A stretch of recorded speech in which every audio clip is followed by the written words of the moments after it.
సమావేశం ఇవాళ జరగబోతుంది. ఈ సమావేశాల్లో పలు కీలక నిర్ణయాలు తీసుకోనుంది ఏపీ మంత్రివర్గం.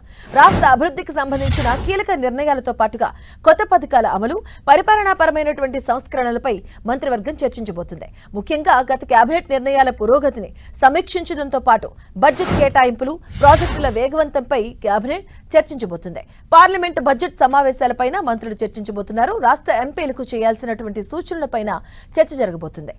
ఇక రాష్ట్ర వ్యాప్త పర్యటనలో భాగంగా ముఖ్యమంత్రి తన దృష్టిని అట్టడుగు ప్రాంతాలపై మళ్లించారు. 29వ తేదీన అరకు పర్యటన చేపడుతూ ఉండగా అక్కడ గిరిజన ప్రాంతాల అభివృద్ధి, స్థానిక సమస్యల పరిష్కారంపై ప్రత్యేక దృష్టి సారించనున్నారు. అనంతరం 30 మరియు 31 తేదీలో తన సొంత నియోజకవర్గమైన కుప్పంలో పర్యటిస్తారు.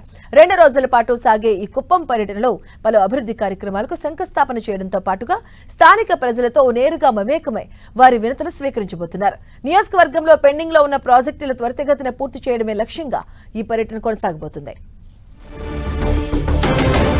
పాలనతో పాటు పార్టీ వ్యవహారాలపై కూడా సీఎం చంద్రబాబు గట్టి పట్టు సాధించే దిశగా అడుగులు వేస్తున్నారు. ఇందులో భాగంగా ఇవాళ సాయంత్రం 4 గంటలకు మంగళగిరిలోని టీడీపీ కేంద్ర కార్యాలయానికి ఆయన వెళ్లబోతున్నారు. అక్కడ పార్టీ సీనియర్ నాయకులతో భేటీ అయ్యి పార్టీ బలోపేతం, తాజా రాజకీయ పరిణామాలపై చర్చించబోతున్నారు. ప్రభుత్వం అమలు చేస్తున్న కార్యక్రమాలను ప్రజల్లోకి ఎలా తీసుకెళ్లాలి అనే అంశంపై నేతలకు దిశానిర్దేశం చేయనున్నారు. అటు ప్రభుత్వం, ఇటు పార్టీ రెండింటినీ సమన్వయం చేసుకుంటూ సీఎం ముందుకు సాగుతూ ఉండడం రాజకీయ వర్గాల్లో ఆసక్తికరంగా మారింది.